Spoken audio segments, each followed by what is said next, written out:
I think Pina Bausch is a huge influence for me.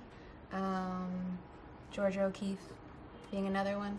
My personal style is pretty classic, maybe with a slight twist, but I'm real into basics, and comfort has also creeped in with my new career. They lean towards being classic, but then kind of funky at the same time. And I'm definitely into mixing textures and weird colors, which I think translates into work as well. Well, as of late, I have these beautiful scissors that I use when I'm working, and I feel like those pretty much represent me or who I am right now. These beautiful brass scissors, they're just special and beautiful, and I use them for work. As far as the tools go, not necessarily. It seems like there's like a lot of basic tools that you have, but I think that's why these are nice, because they're also beautiful, whereas the other ones are just kind of regular, everyday looking clippers and scissors. Well, I'm also a dancer, so I think that is a huge outlet for me. Yeah. That's amazing. Yeah.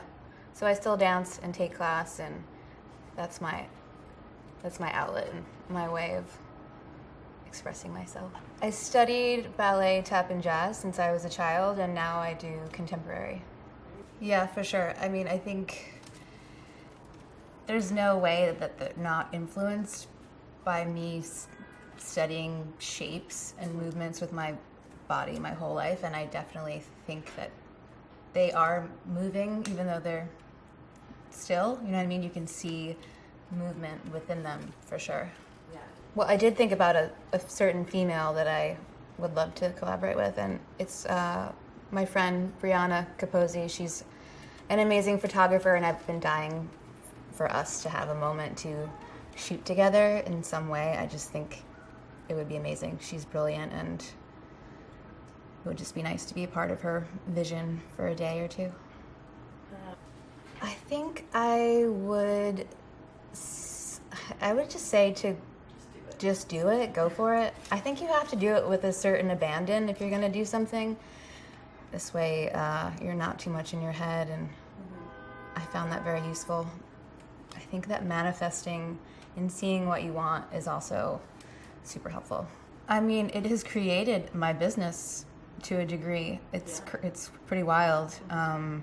It's such a crazy platform of sharing, and that's how I would say 80% of people find me or know even what I'm doing. So it's From online. Yeah, it's huge. Yeah, I mean, I think it pushes you to a degree as well, because you see the way people react to certain things. If I do something kind of simply beautiful, you know, people like it, but if I really push myself and certain boundaries, it blows up, and people really respond to new ideas or ways of seeing flowers specifically. I try to keep, my house is pretty minimal, so I have them around sometimes I don't, because I'm with them all the time. But I like to keep pretty classic, maybe calla lilies, black ones are nice to have around, or maybe I'll do a lily because they smell beautiful. Or I love, they're called kangaroo paws. They're a native of Australia, and my boyfriend's Australian, so those are nice to have around for him sometimes. I would say Japan, Japanese culture, they have the most amazing technique and way of floral arranging, ikebana. So that's always in my mind. It's minimal and sculptural and thoughtful and just really rad. Sometimes I have a total vision in my head. I see the silhouette and the combination of flowers beforehand, and then I go to the market and kind of acquire what I need. And then other times it's a blank slate, and I go and I see what's available that day, because every day is different. And then it kind of comes together like piece by piece as I find different flowers that day.